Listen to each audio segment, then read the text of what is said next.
Le président de la République, Félix Antoine Tshisekedi Tshilombo, a pris part à la cérémonie de prestation de serment de la présidente de la Namibie nouvellement élue. Par le canal du directeur de cabinet du conseil spécial du chef de l'État en matière de sécurité, ce lundi 24 mars commenceront les consultations nationales qui aboutiront à un gouvernement de large union nationale. La petite cérémonie s'est déroulée ce samedi au salon Kassai de l'hôtel Pullman en présence de plusieurs journalistes.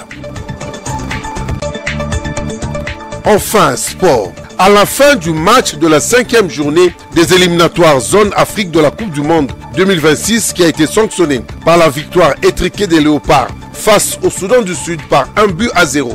Didier Boudimou, ministre des Sports, et la 5e vice-présidente de la CAF, Bestine Kazadi, ont félicité les fauves congolais. Tous ces titres vous seront développés dans ce journal par Patricia Koula. Alors vous êtes sur Canal Télévision et rassurez-vous, vous êtes au bon endroit à tous et à toutes. Bonsoir et bienvenue. Comme annoncé au sommaire, le président de la République, Félix Antoine Tshisekedi Tshilombo, a pris part à la cérémonie de prestation de serment de la présidente de la Namibie, nouvellement élue. Un reportage de nos confrères de la presse présidentielle.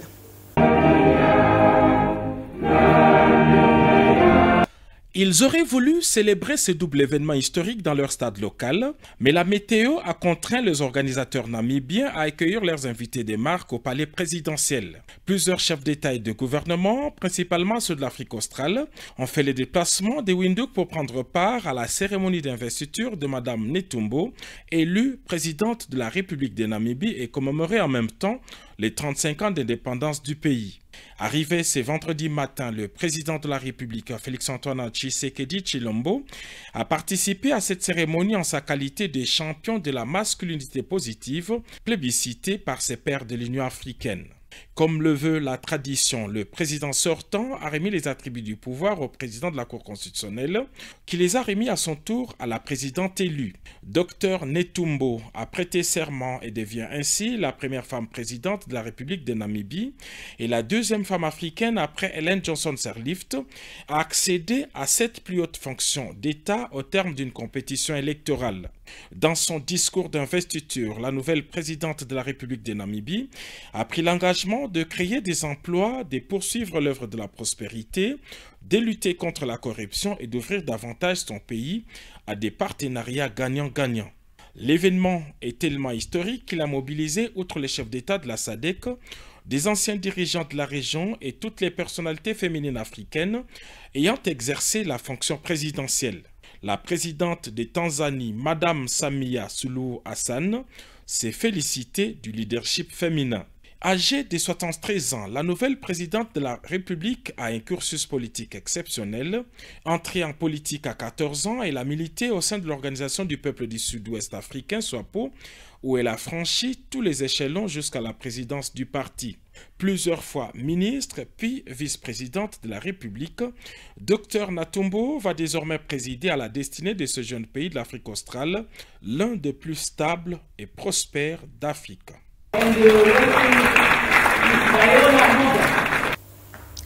Rendons-nous cette fois-ci à l'Assemblée nationale où les députés nationaux ont adopté le calendrier de la session de mars 2025. Reportage de Jules Boulembe. Après l'ouverture de la session ordinaire de mars 2025, consciente de son rôle face aux urgences de la République, l'Assemblée nationale n'a pas attendu longtemps pour tenir sa première plénière le vendredi 21 mars. 2 points étaient inscrits à l'ordre du jour de cette séance plénière, présidée par le speaker de la Chambre basse du Parlement, le professeur Vital Kamerhe. Il s'agissait notamment de l'adoption du projet de calendrier de la session ordinaire de mars, ainsi que du vote du projet de loi portant prorogation de l'état de siège dans les provinces du Nord Kivu et de l'Ituri. Dans sa communication, le président de l'Assemblée nationale est revenu sur la situation sécuritaire qui prévaut dans la partie est de la République démocratique du Congo, occasionnée par une guerre injustement imposée à la RDC par les Rwandais et ses supplétifs du M23 AFC. Avec des mots tendres et chaleureux, le président Vital Kamerhe a rappelé à la population du Nord et Sud Kivu, première victime de cette situation, ainsi qu'aux forces combattantes, que la République tout entière est derrière le commandant suprême Félix Antoine Tshisekedi Tshilombo, œuvre pour le retour de la paix. Après l'adoption par la conférence de présidents le même vendredi, conformément à l'article 64, alinéa 4 du règlement intérieur de l'Assemblée nationale, le projet du calendrier de la session de mars 2025 a été adopté par l'Assemblée plénière. Ce calendrier comporte deux grandes rubriques, à savoir les matières non législatives, 9 au total, et les matières législatives, dont 5 arriérés législatifs, ainsi que de nouvelles matières. S'agissant des matières non législatives, on note la validation des pouvoirs des nouveaux élus de Massimanimba et de Yakoma, ainsi que les suppléants de ceux qui ont opté pour des fonctions autres. Le rapport synthèse de rapport des vacances parlementaires, les contrôles parlementaires avec des questions écrites orales et des interpellations, l'examen du rapport annuel des activités de la Commission électorale nationale indépendante, l'examen du rapport annuel des activités de la Commission nationale des droits des langues, l'examen du rapport annuel des activités du Conseil supérieur de l'audiovisuel et de la communication, l'examen des résolutions du Conseil supérieur de la Cour des comptes scindé en deux,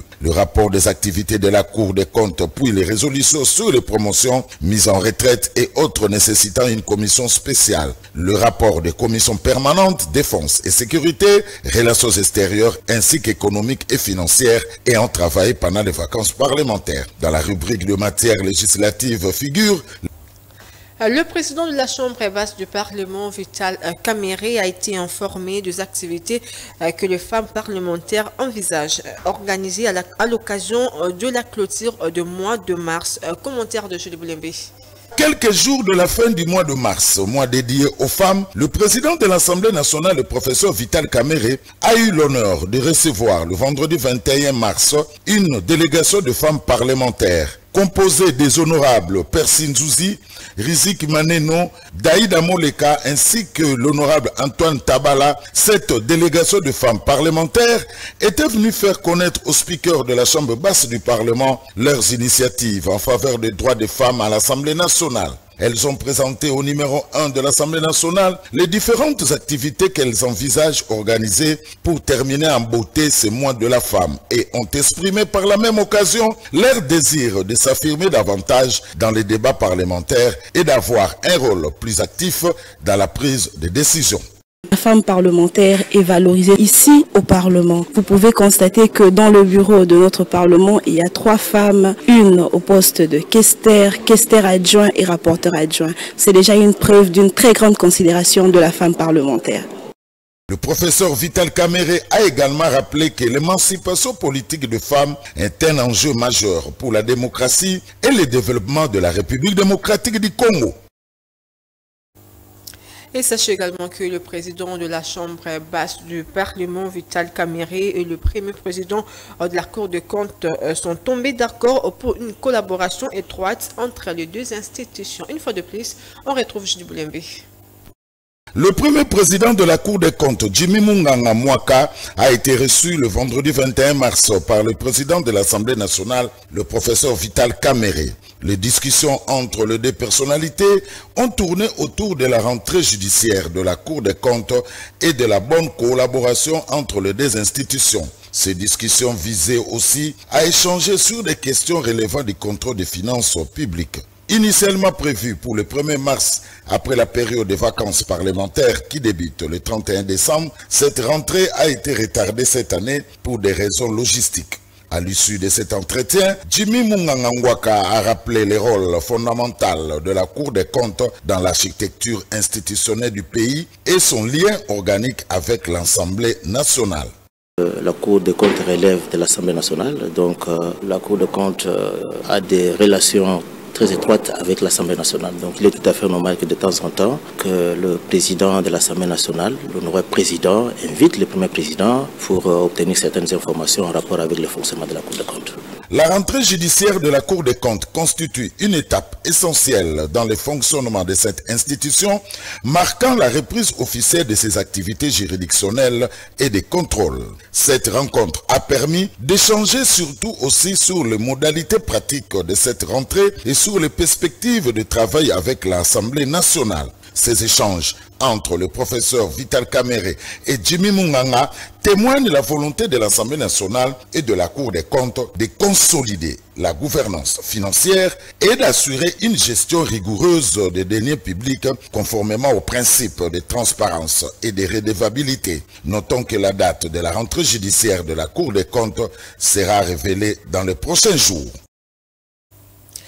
Sous la conduite de Jean-Michel Samba-Lukonde, le Sénat a autorisé la prorogation de l'état de siège dans les provinces de l'Ituri et du Nord Kivu et a adopté les calendriers de matière de la session de mars 2025. Regardez. Le Sénat a voté ce vendredi 21 mars 2025 en plénière la prorogation de l'état de siège dans les provinces de l'Ituri et du Nord Kivu. Sur les 78 sénateurs qui ont pris part au vote, 75 ont voté pour, aucun non et 3 abstentions. Cette énième prorogation de l'état de siège dans les 2 provinces de l'Est intervient dans un contexte où la RDC est adressée par l'armée rwandaise. Ce projet de loi ainsi adopté sera transmis au président de la République pour promulgation. Devant les honorables sénateurs, l'économie de ce test a été présentée par le vice-ministre de la Justice Samuel Mbemba Kabouya. Dans son mot introductif, le speaker de la Chambre haute du Parlement Samba-Lukonde a souligné le caractère spécial que revêt cette session de mars qui, du reste, est essentiellement sécuritaire. Dans cette optique, même les travaux en commission devront focaliser leur matière sur les stratégies et questions urgentes de sécurité en fonction de matières retenues dans le calendrier de la session. La première ministre Judith Soumeno a présidé le vendredi 21 mars 2025 à la Cité de l'Union africaine le 35e Conseil de ministres. En voici un extrait du compte rendu lu par Patrick Mouyaya Kateboué, porte-parole du gouvernement et ministre de la Communication et Médias. Regardez. Compte rendu de la 36e réunion du Conseil de ministres. Sur instruction du président de la République, chef de l'État, en déplacement à Windhoek, la première ministre chef du gouvernement a présidé ce vendredi 21 mars 2025 la 36e réunion ordinaire du Conseil de ministres. 4 points étaient inscrits à l'ordre du jour, à savoir 1. Communication du président de la République. 2. Points d'information. 3. Approbation d'un relevé des décisions du Conseil de ministres. 4. Examen et adoption de textes. La communication du président de la République lue par la première ministre chef du gouvernement a porté sur un seul point, à savoir 1. Du respect de la suspension des exportations et des mesures réglementaires d'encadrement de la commercialisation du cobalt et d'assainissement de sa chaîne d'approvisionnement. Le président de la République a rappelé que le 22 février 2025, après une évaluation approfondie du marché du cobalt, dont notre pays est l'un des principaux producteurs, l'autorité des régulations et des contrôles de marché des substances minérales stratégiques ARECOMS a annoncé une série de mesures visant à rétablir l'ordre et à garantir une gestion optimale de cette ressource stratégique.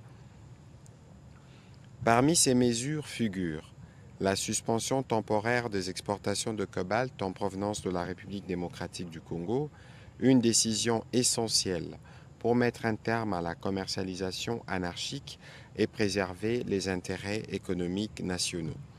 Cette mesure figure parmi tant d'autres déjà évoquées lors de la 35e réunion ordinaire du Conseil de ministres du 14 mars 2025, traduisent la volonté du gouvernement de restaurer l'intégrité et la souveraineté de notre secteur minier.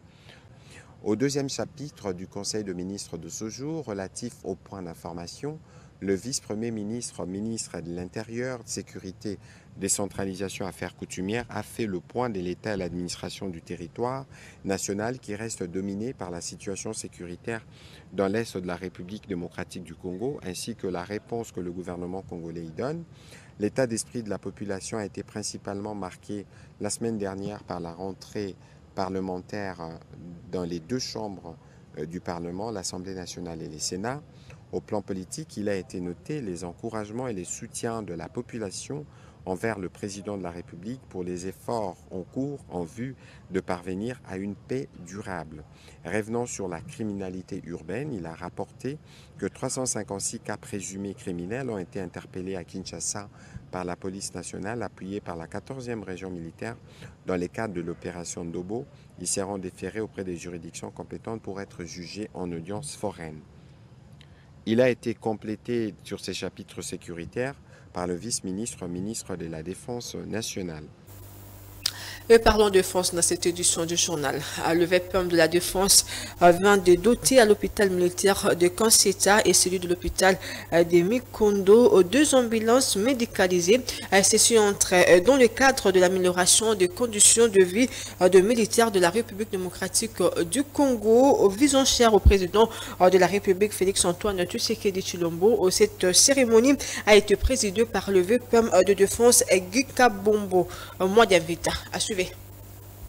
Améliorer les conditions de vie des hommes en uniforme servant le pays sous le drapeau, cette vision du commandant suprême chef de l'État Félix-Antoine Tshisekedi Tshilombo prend lisiblement forme par le truchement du vice-premier ministre, ministre de la Défense nationale et des anciens combattants, Guy Kabombo Modianvita. La dotation des ambulances médicalisées au centre hospitalier militaire de Kanseta et Mikondo est un bel exemple pour une bonne prise en charge des militaires et leurs dépendants.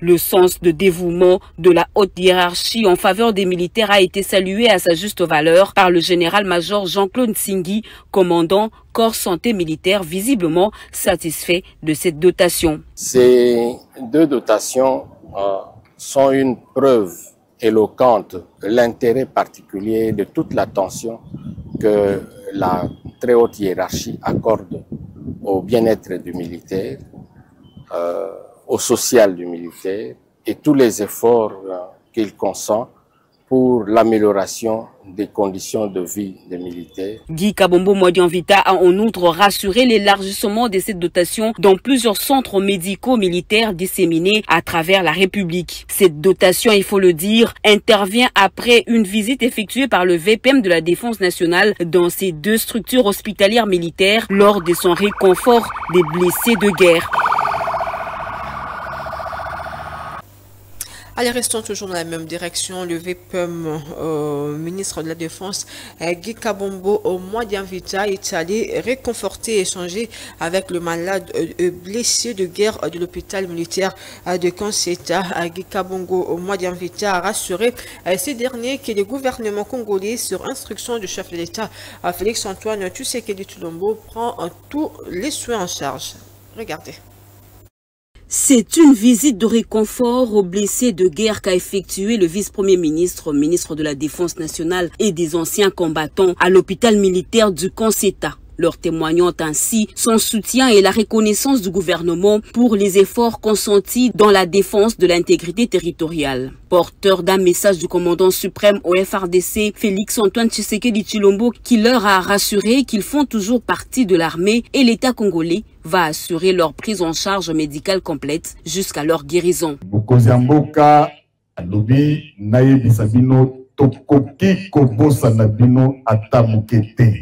Tokoki ko négliger bino ata mukete.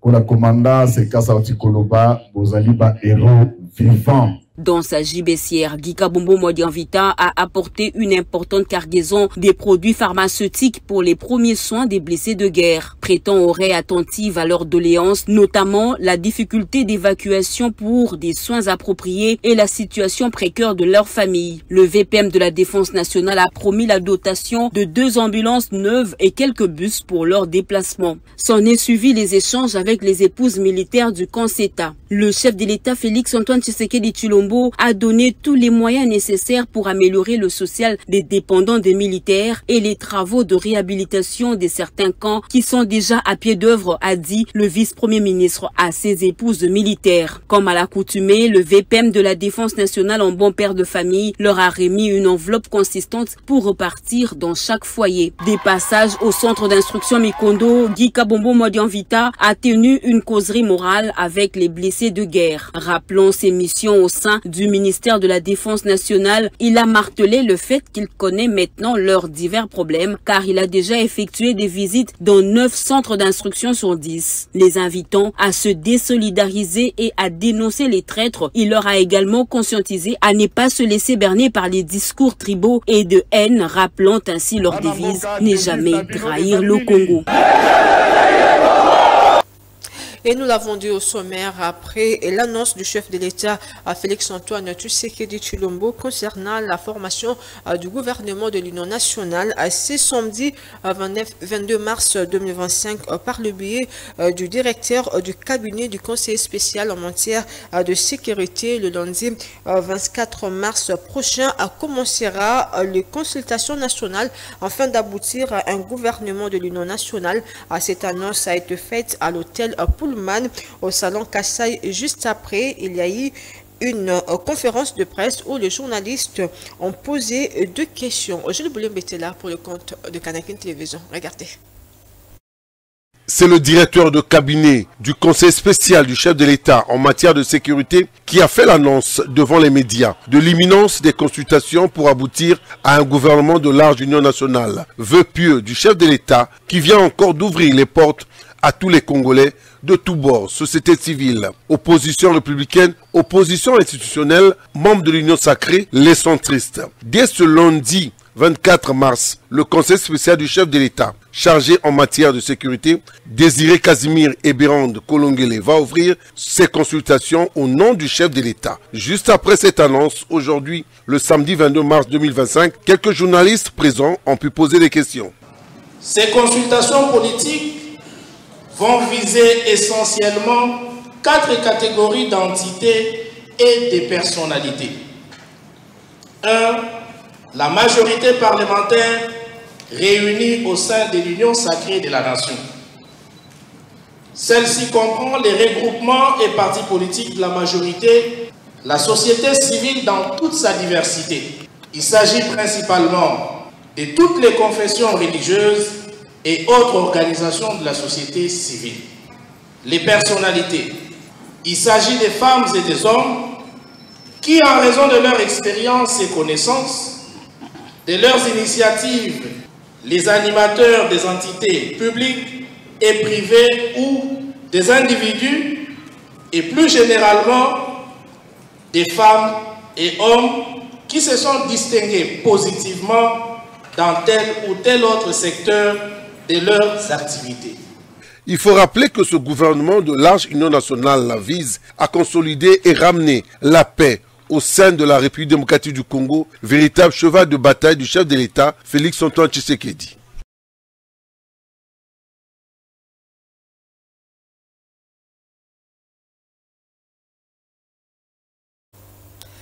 Par l'indication dans cette édition du journal, en partenariat avec l'Agence nationale du développement de l'entrepreneuriat congolais, ANADEC, à la Haute École de commerce ex-IEC Kinshasa, à travers son centre de recherche interdisciplinaire en sciences de gestion, CRIGED ambitionne d'acquérir un grand centre d'incubation en agro-business. L'ambition a été clairement exprimée lors d'une conférence débat sur le secteur de l'agriculture et l'agro-business organisée le vendredi 21 mars 2025 à la Haute École de commerce de Kinshasa.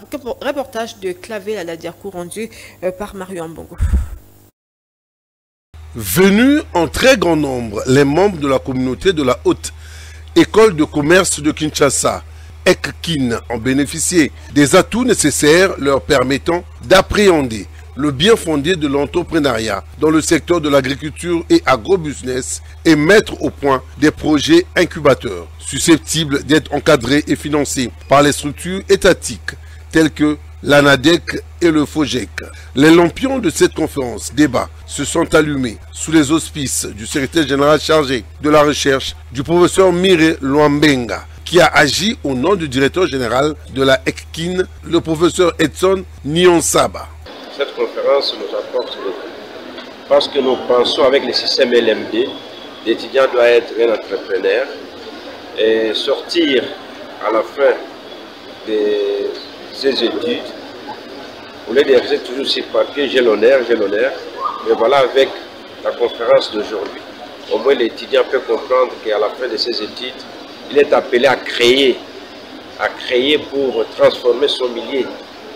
On n'étudie pas par plaisir, on n'étudie pas pour rester chômeur, mais il faut qu'il soit en mesure par lui-même de créer son entreprise.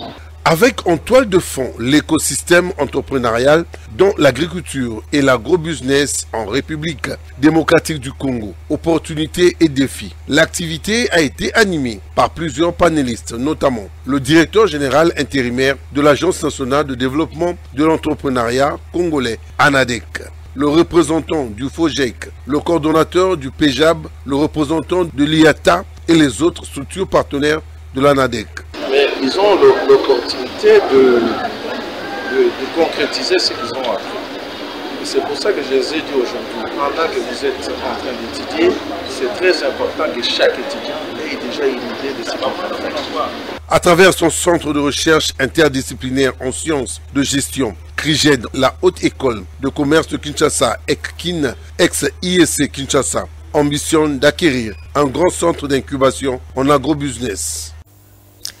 Parlons sport à présent. À la fin du match de la 5e journée, 2 éliminatoires à zone Afrique de la Coupe du Monde 2026 qui a été sanctionné par la victoire étriquée de la République démocratique du Congo face au Soudan du Sud. Le ministre des Sports Didier Boudimbo et la 5e vice-présidente de la CAF, Bestine Kazadi, ont suivi le Léopard au vestiaire pour le féliciter. Regardez. D'abord, je tiens à tous vous féliciter. Vous avez été juste magnifique. On a vu une équipe. C'est comme si on rêvait, mais c'est formidable. Et je pense que si on continue comme ça, c'est sûr qu'on sera qualifié. Vous allez arriver à donner cette fierté à ce pays qui est en train de subir une agression rwandaise, on le sait. Et c'est comme ça que vous me voyez avec ce brassard, parce que nous subissons cette agression-là. Et je suis sûr à 1 milliard de % qu'aujourd'hui, vous allez donner un sourire au peuple congolais, partout où ils sont. Je pense que les Congolais sont fiers de vous. Parce que nous, on a crié, vous allez voir les vidéos, on a sauté dans tous les sens. Vous allez donner une certaine joie que vous ne pouvez même pas imaginer. On espère le temps que vous puissiez répondre qu'en Mauritanie, vous allez encore faire mieux. Parce qu'on a besoin de toutes ces victoires et je pense que vous allez y arriver. Pour le reste, comme a dit le coach, on va faire le maximum qu'on peut pour vous accompagner, pour que vous puissiez travailler, vous entraîner dans des bonnes conditions. Encore félicitations les gars, comme on dit, il n'y a rien à dire. Donc, tout est bon, vous avez été juste magnifique. On espère qu'on aura le maximum d'entre vous parce que demain, on va aller voir les blessés de guerre. Il y en a qui sont amputés. Donc il y a des médicaments qu'on ramène et des vivres qui vont être donnés en votre nom. Et je pense que ce sera encore quelque chose de plus encore. Oui, voilà. Donc je vous remercie et on se revoit demain. Aujourd'hui, j'étais tellement fière. On s'est jeté dans les bras avec le ministre Didier Boudimbo parce que c'est la RDC qui est debout. Donc malgré la guerre, malgré les difficultés, on montre un peuple uni, un peuple qui se bat et un peuple qui décide d'aller récupérer la paix. Et grâce à vous, grâce à votre sport magnifique, aujourd'hui vous nous avez fait du football exceptionnel. Tout à fait. On était, d'ailleurs c'était pas 1-0, on devait être à 3-4. Dieu en est décidé autrement, mais en tout cas on est fiers de vous. Je suis sûr que le président, là où il est, il vous a regardé, il a sauté de joie tel que je le connais, avec énormément de baume au cœur, parce qu'on en a besoin.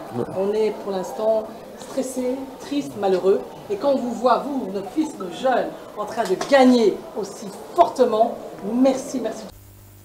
À présent, suivons la conférence d'après-match du sélectionneur de Léopard, Sébastien de Sabre. Effectivement, on aime marquer plus de buts, mais c'est surtout là le nombre d'occasions qu'on se crée. C'est ça qui est important. Et on avait changé nos animations, on avait même changé le système de jeu aujourd'hui. On avait bien travaillé tactiquement toute la semaine pour apporter justement un peu plus de nombre en attaque, de recentrer un petit peu plus Wissa, d'avoir un joueur de couloir qui est capable de prendre la profondeur comme Silas, et un joueur de pied de l'autre côté dans le couloir qui est capable de déclencher certaines animations hautes. Donc voilà, aujourd'hui c'est une grande satisfaction parce qu'on prend 3 points, on ne prend pas de but, on a vu un système de jeu qui était efficace et ça donne quand même pas mal de possibilités pour les autres rencontres. Et puis c'est aussi d'avoir une équipe qui est capable à un moment donné d'avoir un autre système de jeu. On l'a vu, on a travaillé, on a été très bon sur la première mi-temps. Ça fait longtemps que dans le jeu, on n'a pas fait une mi-temps de ce niveau. En deuxième mi-temps, comme je l'ai dit, comme c'est un peu plus difficile, mais ça, il faut féliciter les joueurs parce qu'on joue sur un terrain synthétique, on essaye de proposer du jeu. C'est vrai que c'était un peu humide, donc ça nous a aidés, mais quelquefois c'est quand même tout ce qu'on doit faire des fois en une touche, ils sont obligés de le faire en deux touches, et ça compte. Donc aujourd'hui, toutes les grandes nations à domicile jouent sur un terrain de pelouse, ce qui amène quand même aussi un jeu un peu plus dynamique et léché. Donc par rapport aux conditions, moi je trouve que mon équipe est à féliciter. On l'a senti toute la semaine, un état d'esprit irréprochable, des joueurs qui avaient envie de montrer une image unie du Congo, une image de courage du Congo à transmettre. Quand je vois le stade, c'est magnifique. Voilà, ils sont là, tout le monde est là, tout le monde est debout et on avance ensemble. Et c'est ça qui est important au final. C'est l'essentiel de l'actualité de ce samedi 22 mars 2025 sur les antennes des Kanakin Télévision. Place à présent, rappel de titre.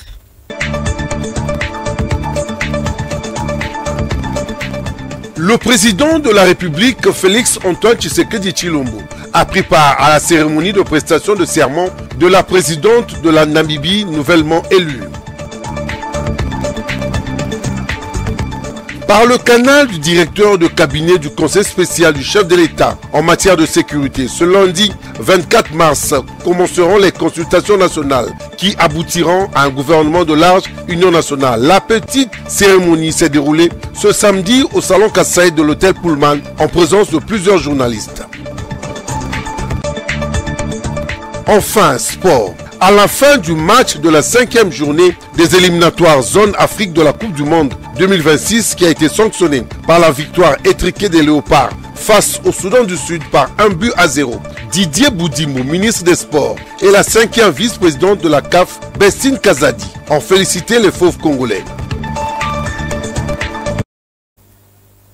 À tous et à toutes, merci pour votre attention soutenue. Merci à l'équipe technique et rédactionnelle de Kanakin Télévision composée de Fredine Takidi, Kouparbola, Souleymane Boyo, Tony Binda sous la supervision de Julie Boulébé. Quant à moi, je vous retrouve à la semaine prochaine, mais entre-temps, bon week-end et bon suite de programme sur nos antennes. Au revoir.